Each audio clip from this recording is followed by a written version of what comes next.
Hello everyone, welcome to Gagan's virtual classroom.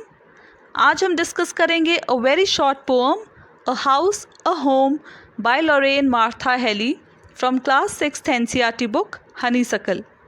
इस video में हम देखेंगे पोम की line by line explanation, also difficult words के मीनिंग डिस्कस करेंगे using pictures and rhyming words and rhyming scheme कैसे find out करते हैं ये भी देखेंगे।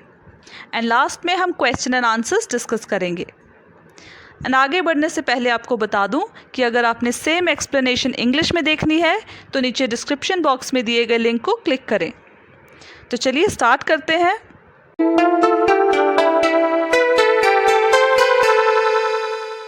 अ हाउस अ होम एक बहुत ही शॉर्ट पोम है जिसमें 2 स्टैंजास हैं। So this is stanza 1 and this is stanza 2 और ये एक अमेरिकन पोएट ने लिखी है जिनका नेम है लॉरेन एम हेली। एंड इसमें पोएट ने डिफरेंस बताया है एक हाउस में और होम में कि क्या फ़र्क है दोनों में, ये समझाने की कोशिश की है। अब हम देखते हैं स्टैंजा क्या होता है। तो जैसे किसी प्रोज में टेक्स्ट को पैराग्राफ्स में डिवाइड किया जाता है, वैसे ही एक पोम में स्टैंजाज होते हैं और एक स्टैंजा में सेट ऑफ लाइंस होती हैं जो एक रिपीटेड एक सेम पैटर्न को फॉलो करती हैं। एंड एक स्टैंजा में एक सिमिलर थॉट या टॉपिक के बारे में बात की गई होती है। For example in stanza 1 poet ने हाउस के बारे में बात की है कि उनके अकॉर्डिंग हाउस क्या है, और स्टैंजा 2 में पोएट ने बात की है होम के बारे में कि होम उनके अकॉर्डिंग क्या है। पोएम रीड करने से पहले मैं चाहूँगी कि आप खुद सोचें प्लस अपने पार्टनर के साथ डिस्कस करें कि एक हाउस और एक होम में क्या डिफरेंस है। और इसके लिए आप वीडियो को पॉज कर सकते हैं और जब डिस्कशन हो जाए आप वीडियो को फिर से प्ले करें और पोएम को एंजॉय करें। Now let's read the first stanza. What is a house? It's brick and stone and wood that's hard, some window glass and perhaps a yard. It's eaves and chimneys and tile floors and stucco and roof and lots of doors. तो stanza की first line में ही एक question पूछा गया है कि एक house क्या होता है, और आगे की लाइंस में पोएट ने खुद ही अपने क्वेश्चन का आंसर दिया है कि उनके अकॉर्डिंग एक हाउस क्या है। तो according to the poet house एक ऐसा स्ट्रक्चर है, एक ऐसा ढांचा है जो ब्रिक्स और स्टोन और हार्ड वुड से बना हुआ है, और उसमें विंडो ग्लास भी है और शायद यार्ड भी हो सकता है। अब यार्ड क्या होता है?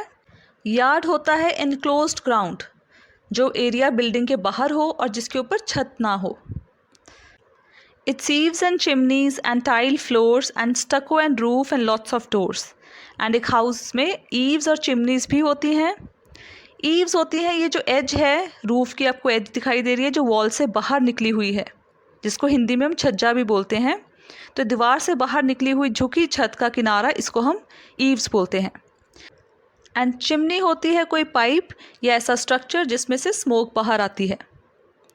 तो पोएट के अकॉर्डिंग हाउस में ईव्स एंड चिमनीज भी होती हैं और टाइल फ्लोर्स होते हैं, टाइलों वाली फर्श होती है, एंड स्टको और रूफ मीन्स छत।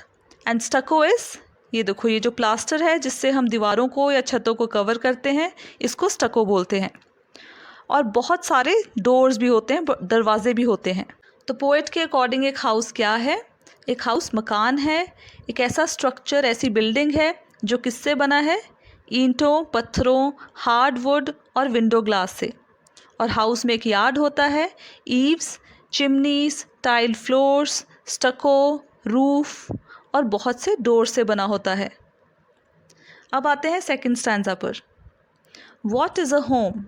It's loving and family and doing for others. It's brothers and sisters and fathers and mothers. It's unselfish acts and kindly sharing and showing your loved ones you are always caring. Again second stanza में भी first line में question पूछा गया है कि home किसे बोलते हैं, और आगे की लाइंस में पोएट ने खुद ही आंसर किया अपने क्वेश्चन को और उन्होंने समझाया है कि उनके अकॉर्डिंग घर किसे बोलते हैं। So according to the poet home एक लविंग फैमिली से बनता है, वो फैमिली मेम्बर्स जो एक दूसरे की हेल्प करें, और होम ब्रदर्स, सिस्टर, फादर्स और मदर से बनता है जो अनसेल्फिश एक्ट्स करते हैं। अनसेल्फिश मतलब सिर्फ अपने बारे में ना सोचकर दूसरों के बारे में भी सोचना, और जिसमें शेयरिंग होती है और जो एक दूसरे से प्यार और एक दूसरे की केयर करते हैं। तो इससे क्या बनता है? होम। तो देखिए, हाउस और होम में पोएट ने जो डिफरेंस बताया है वो बिल्कुल वैसा ही है जैसा एक मकान और घर में, कि मकान क्या है? सिर्फ एक बिल्डिंग है, एक स्ट्रक्चर है जिसके अंदर हम रह सकते हैं। लेकिन घर किससे बनता है? हमारे फैमिली मेम्बर से, जो एक दूसरे से प्यार करते हैं और केयर करते हैं। सो this is the difference between a house and a home. अब हम बात करेंगे राइमिंग वर्ड्स की, जो स्टैंजा 1 में यूज़ किए गए हैं। तो राइमिंग वर्ड्स क्या होते हैं? ऐसे वर्ड्स जो सुनने में सेम साउंड करते हैं। For example, hat rhymes with cat, cut rhymes with hut. तो वैसे ही इस स्टैंजा में जो राइमिंग वर्ड्स हैं, हार्ड एंड यार्ड, ये देखो एक दूसरे से ये राइम करते हैं, सुनने में सेम है। So these are the rhyming words. वैसे ही floors rhymes with doors, so these two are the rhyming words. अब हम बात करेंगे राइमिंग स्कीम की। तो इस स्टैंजा में राइमिंग स्कीम क्या है? राइमिंग स्कीम फाइंड आउट करने के लिए हम हर एक लाइन का लास्ट वर्ड देखते हैं। फॉर एग्जाम्पल, फर्स्ट लाइन में लास्ट वर्ड है हाउस, तो हमेशा हम फर्स्ट लाइन को हम ए असाइन करते हैं, अल्फ़ाबेट का फर्स्ट लेटर। उसके बाद हम देखते हैं कि नेक्स्ट लाइन का जो लास्ट वर्ड है विच इज़ स्टोन, क्या ये हाउस के साथ राइम कर रहा है कि नहीं? नो, ये नहीं राइम कर रहा, तो इसको हम सेकेंड लेटर देंगे अल्फ़ाबेट का, which is B. Next we come to the third line. इसमें लास्ट वर्ड क्या है? हार्ड।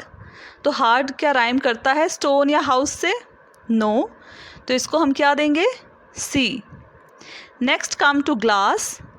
तो ग्लास क्या राइम करता है किसी से? No, will give it a D.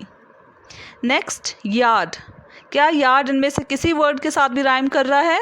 Yes, it is rhyming with hard, and hard को हमने क्या दिया है? C. So here also will give a C. Next comes chimneys. तो चिमनीज किसी के साथ राइम नहीं कर रहा ऊपर, तो इसको हम नेक्स्ट अल्फ़ाबेट देंगे, नेक्स्ट लेटर। डी के बाद नेक्स्ट लेटर क्या आता है अल्फ़ाबेट में? E. Then comes floors. Again floors किसी के साथ राइम नहीं कर रहा ऊपर, so will give it an F. Then roof. Roof भी किसी के साथ राइम नहीं कर रहा, so will give it a G. And last में वी हैव डोर्स। तो डोर्स किसके साथ राइम कर रहा है? विथ फ्लोर्स, एंड फ्लोर्स को हमने क्या दिया है? एफ। तो डोर्स को हम क्या देंगे? F. So the rhyming scheme of stanza 1 is A B C D C E F G F. तो ये स्टैंजा 1 की राइमिंग स्कीम है। Now come to stanza 2। So the rhyming words in stanza 2 are others and mothers, और वैसे ही sharing and caring, ये आपस में एक दूसरे के साथ राइम कर रहे हैं। So these are the rhyming words. Now let's look at the rhyming scheme. अब इस स्टैंजा में फर्स्ट लाइन में लास्ट वर्ड इज होम, तो इसको हम क्या देंगे? एच, क्योंकि फर्स्ट स्टैंजा में जो लास्ट लेटर था दैट वाज जी, तो जी के बाद क्या आता है? H. Then comes family. Family क्या राइम कर रहा है? No, so will give it an I. Then we have others. Others किसी के साथ राइम नहीं कर रहा, तो इसको हम क्या देंगे? जे। उसके बाद आता है सिस्टर्स। तो सिस्टर्स इनमें से किसी वर्ड के जैसा साउंड नहीं करता, तो इसको हम क्या देंगे? K. Then we have mothers. तो मदर्स अदर्स के साथ राइम कर रहा है, अदर्स को हमने लिखा है जे, तो यहाँ पर भी हम क्या लिखेंगे? J. Then we have acts. तो एक्ट्स यहाँ पर किसी से राइम नहीं कर रहा, so will give it an. L आता है शेयरिंग। अगेन शेयरिंग कोई राइमिंग वर्ड नहीं है किसी के साथ ऊपर, तो इसको हम क्या देंगे? एम। नेक्स्ट आ गया वंस। वंस फिर ऊपर किसी के साथ राइमिंग वर्ड नहीं है, तो एम के बाद क्या आता है? N. Then we have caring. तो केयरिंग ऊपर किसी से राइम कर रहा है, येस, विद शेयरिंग। तो शेयरिंग को हमने क्या दिया था? एम, तो केयरिंग को भी क्या देंगे? एम। तो हमारा rhyming scheme for stanza 2 is H I J K J L M N M. So this is how you find out a rhyming scheme. ऐसे आप राइमिंग स्कीम फाइंड आउट करते हैं। Now let's discuss question answers.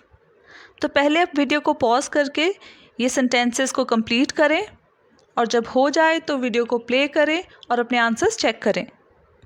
And ये ज़रूरी नहीं है कि आपके आंसर्स एग्जैक्टली सेम हो, कुछ वेरिएशंस भी होंगी तो चलेगा, आपके आंसर्स फिर भी ठीक होंगे। Okay, now let's look at the first sentence. A house is made of brick, stone, wood and glass. It has windows, doors, floor, roof, a yard and a chimney. A home is made by a loving and caring family. It has family members who love and care for each other selflessly. Now let's look at this question. Complete the following sentences about your house and home. अब आपको ये sentences complete करने हैं अपने घर और home के बारे में, अपने house and home के बारे में। तो इसमें क्योंकि आपने अपने house and home के बारे में लिखना है तो आप कुछ भी लिखोगे वो correct होगा। For example, my house is made of bricks and cement. It is small and beautiful. It has spacious rooms and a well-maintained garden.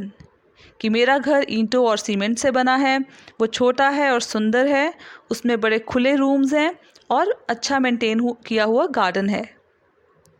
The best thing about my home is that my family members are very loving and caring. तो सबसे अच्छी चीज़ मेरे घर के बारे में ये है कि मेरे फैमिली मेम्बर्स बहुत प्यार करने वाले और केयर करने वाले हैं। तो ये थी हमारी पोम। आई होप आपको अच्छी लगी होगी और समझ में आ गई होगी। अगर कोई डाउट हो या कोई सजेशन देना हो तो नीचे कमेंट सेक्शन में ज़रूर लिखें। Thank you.